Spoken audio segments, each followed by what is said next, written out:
Olá, galera, tudo bem com vocês? Hoje, em continuidade aos nossos vídeos aqui do canal OAB com Lucas, eu vou trazer um tema de direito processual civil. Hoje, nós vamos falar de reconvenção. Mas o que é reconvenção, Lucas? Reconvenção é a ação do réu contra o autor na ação em que aquele é demandado. Ou seja, a reconvenção é como se fosse um contra-ataque do réu em resposta a uma ação contra si movida, né? Então, vamos ver algumas características da reconvenção? Vamos para a tela? Então, pessoal, a reconvenção, ela possui algumas características. A primeira delas, ela tem que ser conexa com a ação principal ou com fundamento de defesa. O que isso quer dizer? Quer dizer que não pode o réu apresentar uma reconvenção sem nenhum sentido com a ação principal, com que o autor da ação originária está debatendo. Então, as peças, né, digamos assim, de ação, da petição inicial da ação e da petição de reconvenção, elas têm que ser conexas, têm que dizer respeito ao mesmo assunto. Vamos ver uma segunda característica da reconvenção. O autor será intimado na pessoa de seu advogado para apresentar resposta em 15 dias. Então, aqui tem uma diferença com a ação originária, né? Nós sabemos que na ação originária, o réu ele será citado pessoalmente para apresentar a defesa. Já na reconvenção, não. Como o autor já possui um advogado cadastrado no processo, esse advogado é que receberá a intimação para poder apresentar, se manifestar, né, a respeito da reconvenção. O prazo é o mesmo, é de 15 dias. Então tem essa diferença. Na ação originária, o réu ele é citado para apresentar a contestação. Já na reconvenção, o autor ele recebe uma intimação na pessoa do seu advogado para poder se manifestar a respeito dessa reconvenção. Né? Então temos que saber essa diferença da citação do réu no processo originário e da citação do autor, da intimação do autor na reconvenção, né? A primeira é feita pessoalmente, né, para o réu, já a segunda, a intimação na reconvenção, é feita na pessoa do advogado do autor, tá bom? Vamos para a próxima característica da reconvenção. A desistência ou extinção da ação não impede o prosseguimento da reconvenção. Ou seja, se o autor entrar com a ação, o réu apresenta a reconvenção. No curso do processo, antes da sentença, o autor desiste da ação. Isso não prejudica o julgamento da reconvenção. Ela continuará sendo processada e vai ser julgada. Então, se o autor entrar com uma ação e depois o réu apresentar uma reconvenção e ele vê que ele vai perder, de nada adianta ele desistir. Porque, apesar de a reconvenção ter que ser conexa com a ação, dela não é dependente. Então, a partir do momento que é apresentada a reconvenção, ela será julgada independentemente de o autor prosseguir ou não com a ação originária, tá certo?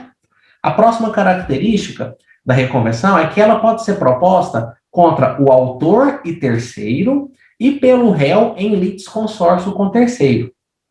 Aqui, parece que há um problema, uma confusão que é feita pelos alunos, né? Mas eu vou tentar dar um exemplo aqui para ficar mais claro. Vamos supor uma situação hipotética que Abel e Nazaré são casados e firmam com Zeca um contrato para que ele reforme sua casa. Zeca é pedreiro. Após o serviço concluído, Abel ajuiza uma ação individualmente, ou seja, somente Abel, sem a sua esposa Nazaré. Ele ajuiza essa ação contra Zeca, falando que ele não cumpriu os termos do contrato, ou seja, ele não executou o serviço conforme o contratado. Zeca é citado e apresenta uma reconvenção. Só que na reconvenção, Zeca inclui Nazaré no polo passivo dessa reconvenção, alegando que no contrato que ele firmou com o casal, ele cumpriu todas as determinações e eles não lhe pagaram. Então vejam só, a ação originária era de Abel contra Zeca. Na sua reconvenção, Zeca incluiu Nazaré. Então percebam que foi possível Zeca entrar com uma reconvenção contra o autor e o terceiro, né, que no caso é a Nazaré. Pode acontecer o contrário também. Nessa mesma situação, vamos supor que é Zeca que entre com uma ação. ele entra com uma ação exclusivamente contra Abel, ele não coloca Nazaré, uma ação de cobrança falando que ele prestou o serviço, mas que não recebeu. Abel apresenta uma reconvenção juntamente com Nazaré, falando que pelo contrário, que eles pagaram e que ele é que não cumpriu. Então vejam que essa situação, a ação originária era de Zeca contra Abel, mas Abel apresentou uma reconvenção em litisconsórcio com Nazaré. Então percebam que na reconvenção nós podemos ter um terceiro, né, que vai ser polo passivo dessa reconvenção, e o terceiro também pode integrar o polo ativo da reconvenção.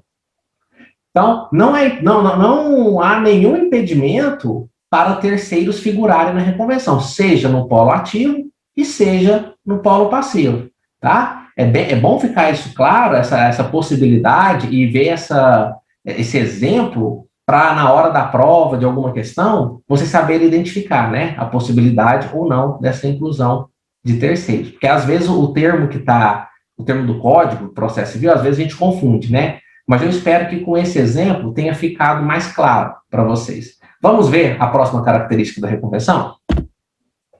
A reconvenção independe da apresentação de contestação.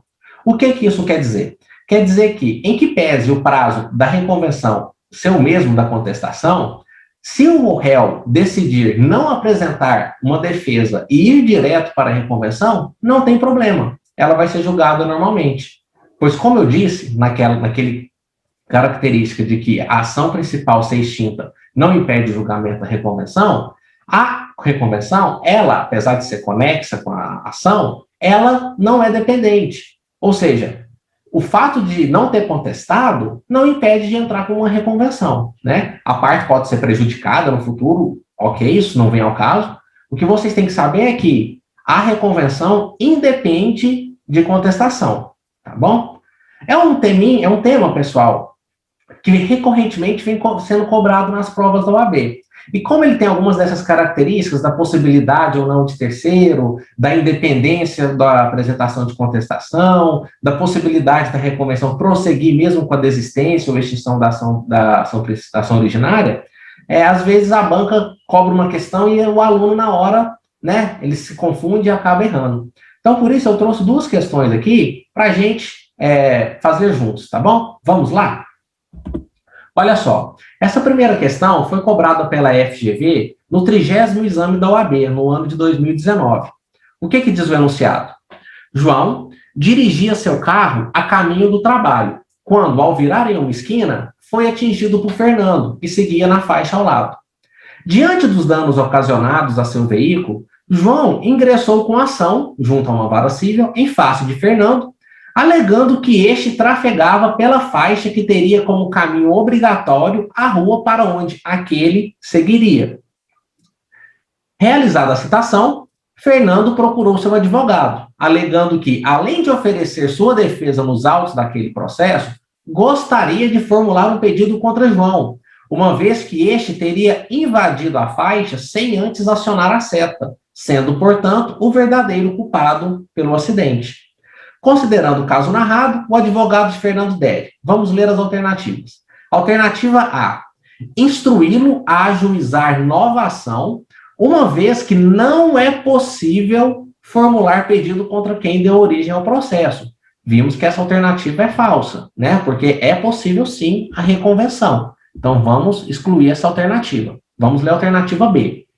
Informar-lhe que poderá, na contestação, propor reconvenção para manifestar pretensão própria, sendo desnecessária a conexão com a ação principal ou com o fundamento de defesa, bastando a identidade das partes. Ora, vimos que é necessária a conexão entre a reconvenção e a ação principal. Então, por conta dessa palavra desnecessária aqui na alternativa B, ela também está incorreta.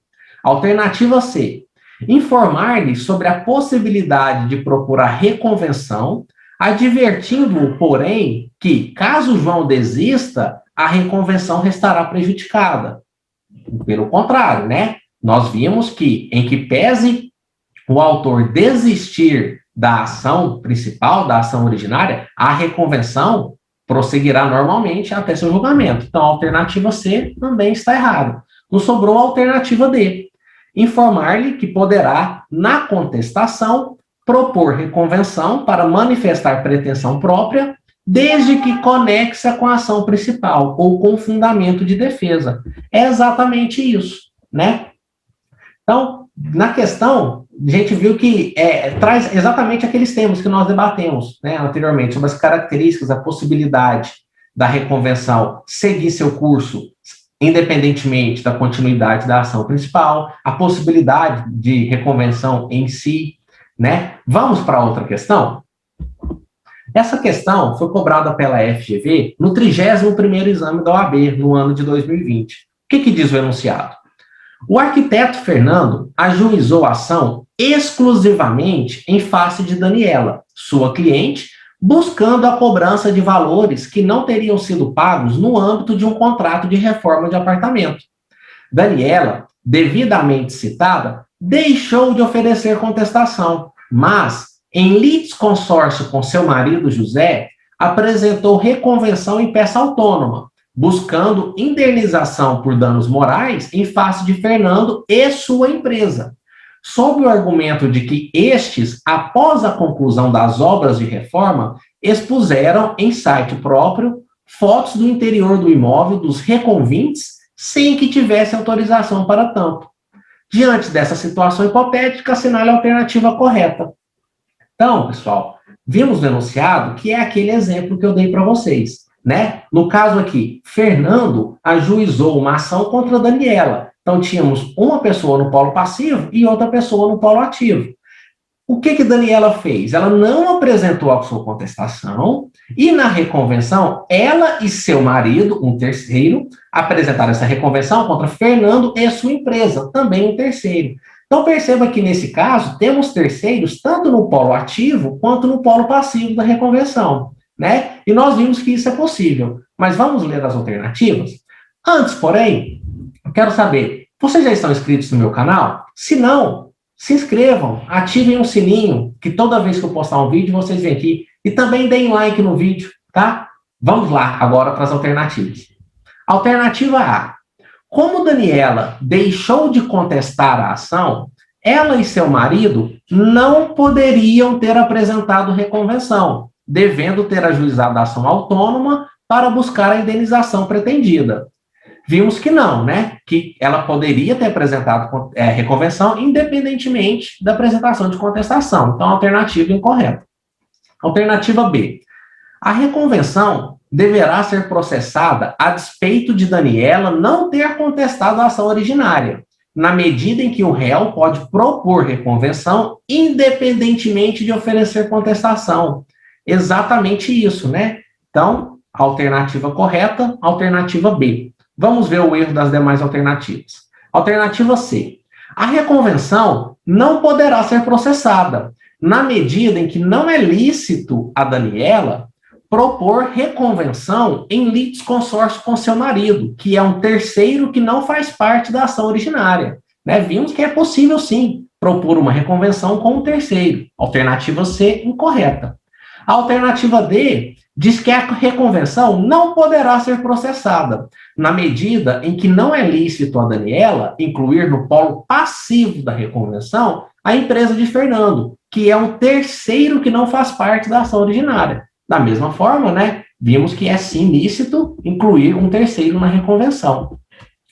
Então, pessoal, é isso. É um tema bem simples, bem fácil, e que é sempre cobrado, e que exige muita atenção nessa questão da possibilidade de se incluir terceiros na reconvenção, da necessidade da reconvenção ser conexa com a contestação, de o autor ser intimado na pessoa do seu advogado, do fato de que a reconvenção não será extinta caso a ação originária seja extinta ou haja desistência, tá? Então, fiquem atentos a esses detalhes, tenham calma na hora de resolver as questões, que com isso, com certeza, vocês vão acertar. Tá bom, pessoal? Espero vocês no próximo vídeo. Um abraço e até lá.